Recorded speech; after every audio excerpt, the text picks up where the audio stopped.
ఉక్రెయిన్పై Russia మరోమారు విశ్వరూపం ప్రదర్శిస్తోంది.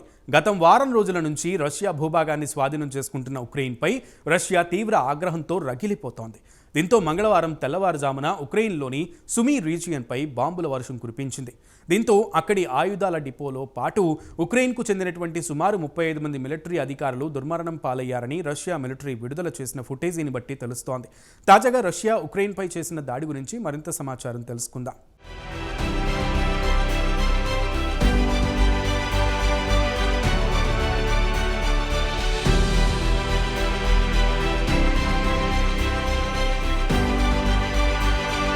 Russia Ukraine యుద్ధం రోజుకో మలుపు తిరుగుతోంది. గత 2.5 సంవత్సరాల నుంచి రష్యా యుక్రెయిన్ భూభాగంలోకి చొచ్చుకుపోయి నగరాలను, పట్టణాలను, గ్రామాలను ధ్వంసం చేస్తూ పోయింది. దీనికి కౌంటర్గా గత 2 వారాల నుంచి యుక్రెయిన్ రష్యాపై తన విశ్వరూపం ప్రదర్శిస్తుంది. బ్రిటన్ యుద్ధ ట్యాంకులతో రష్యాలోని క్రూక్స్ రీజియన్లో సుమారు 98 గ్రామాలను స్వాధీనం చేసుకోవడంతో పాటు 1250 కిలోమీటర్లు రష్యా భూభాగాన్ని స్వాధీనం చేసుకుంది. దీంతో రష్యా ప్రెసిడెంట్ వ్లాదిమిర్ పుతిన్ ఆగ్రహంతో రగిలిపోతున్నారు. యుక్రెయిన్ తన భూభాగాన్ని కబళించడం అవమానంగా భావిస్తున్నారు.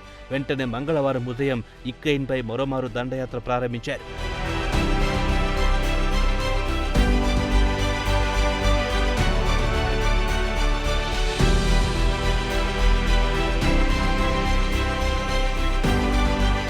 యుక్రెయిన్లోని సుమీ రీజియన్లో కమాండ్ పోస్టుపై రష్యా యుద్ధ విమానాలు గ్లైడ్ బాంబులు కురిపించాయి. దీంతో కమాండ్ పోస్టులో ఉన్న మందుగుండు సామాగ్రి, ఆయుధాలు ధ్వంసమయ్యాయి. దీంతో పాటు సుమారు 35 మంది యుక్రెయిన్ మిలిటరీ ఉన్నతాధికారులు కూడా దుర్మరణం పాలయ్యారని రష్యా మిలిటరీ చెబుతోంది. రష్యాకు చెందిన Su-34 జెట్ ద్వారా గ్లైడ్ బాంబులను విసిరినట్లుగా వెల్లడించింది రష్యా మిలిటరీ. ఇక్కడి సుమీ రీజియన్లో డిపోలో నిల్వ ఉంచిన అమెరికాకు చెందిన యుద్ధ సామాగ్రి, మందుగుండును కూడా పేల్చివేశామని రష్యా క్లెయిమ్ చేస్తోంది. రష్యా రక్షణ మంత్రిత్వ శాఖ కూడా 3 గ్రామాల్లో యుక్రెయిన్ దాడులను తిప్పికొట్టామని తెలిపింది.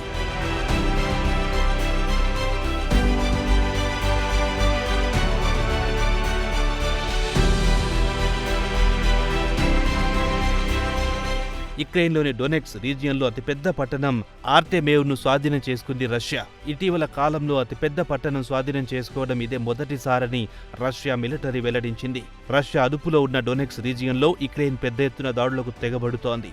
తాజా దాడిలో ఓ గర్భవతి, 10 మంది గాయపడ్డారని రష్యా నియమించిన గవర్నర్ చెప్పారు. ఇదిలా ఉండగా రష్యా దాడిలో ఫ్రంట్ లైన్లో టొరెస్కో, జరీచా ఏరియాలో 4 చనిపోయారని తెలిపింది. అలాగే పోక్రోవ్స్ రీజియన్లో పెద్ద ఎత్తున ఇళ్లు ఖాళీ చేయిస్తున్నట్లు యుక్రెయిన్ తెలిపింది.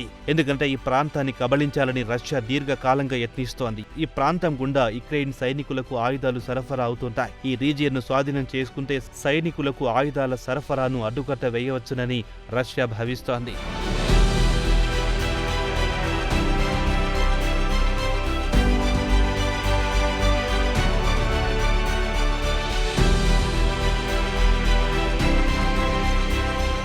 ఇక తాజాగా రష్యా యుక్రెయిన్ యుద్ధం విషయానికొస్తే యుక్రెయిన్లో శాంతి చర్చల ప్రసక్తి లేదని తేల్చి చెప్పింది రష్యా. ఇక యుక్రెయిన్ విషయానికొస్తే రష్యాలోని కొంత భూభాగాన్ని స్వాధీనం చేసుకుని శాంతి చర్చలకు రష్యాపై ఒత్తిడి పెంచాలనే ఆలోచనలో ఉంది. ఈ నెల 6 నుంచి యుక్రెయిన్ ప్రతిరోజు రష్యాలో కొంత భాగం స్వాధీనం చేసుకుంటూ ముందుకు వెళ్తోంది.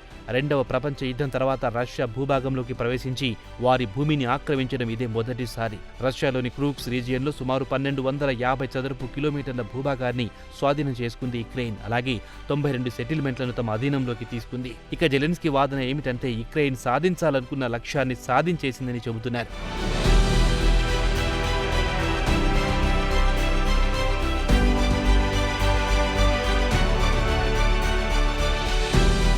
ఇటీవల జెలెన్స్కీ విదేశీ రాయబారులతో పాటు భాగస్వామ్య దేశాలతో మాట్లాడుతూ తమను లాంగ్ రేంజ్ ఆయుధాలతో రష్యాపై దాడులు చేయడానికి అనుమతించాలని కోరారు. అలాగే యుక్రెయిన్ తూర్పు ప్రాంతంలో రష్యా ప్రవేశించకుండా నిలిపివేయడానికి సహకరించాలన్నారు. ఇక యుక్రెయిన్ విషయానికొస్తే దేశంలోని పలు చోట్ల రష్యా సైనికులను అడుగు పెట్టకుండా చాలా మట్టుకు అడ్డగించగలిగాయి. దీంతో జెలెన్స్కీ తమను రష్యాలో లాంగ్ రేంజ్ ఆయుధాలు ప్రయోగించడానికి అనుమతించాలని కోరుతున్నారు. తమ వద్ద అత్యంత శక్తివంతమైన ఆయుధాలుంటే క్రూక్స్ రీజియన్ ఆక్రమించుకోవాల్సిన అవసరం కూడా లేదంటున్నారు జెలెన్స్కీ. సరిహద్దులోని తమ పౌరులను కాపాడుకునేందుకు రష్యా భూభాగంలోకి చొచ్చుకుపోవాల్సి వస్తోందని యుక్రెయిన్ వివరణ ఇస్తోంది.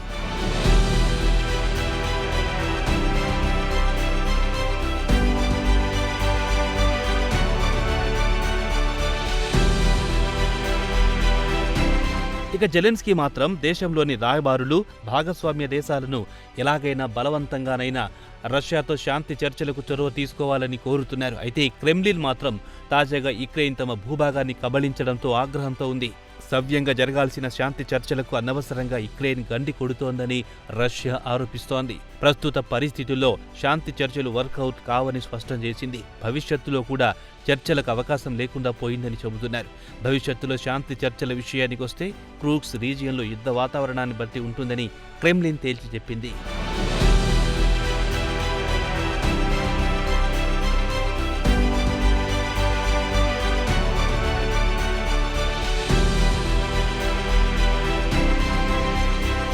ఇక జెలెన్స్కీ డిమాండ్ విషయానికి వస్తే యుక్రెయిన్ భూభాగం నుంచి, క్రిమియా నుంచి రష్యా వెనుదిరిగిపోవాలని అంటున్నారు. ఇదిలా ఉండగా భారత ప్రధానమంత్రి నరేంద్ర మోదీ శుక్రవారం నాడు యుక్రెయిన్లో పర్యటించనున్న నేపథ్యంలో జెలెన్స్కీ మోదీ ద్వారా కూడా పుతిన్తో రాయబారాలు నిలపాలని కోరుతున్నారు. మరి మోదీ మ్యాజిక్ పనిచేస్తుందా లేదా అనేది వేచి చూడాల్సిందే.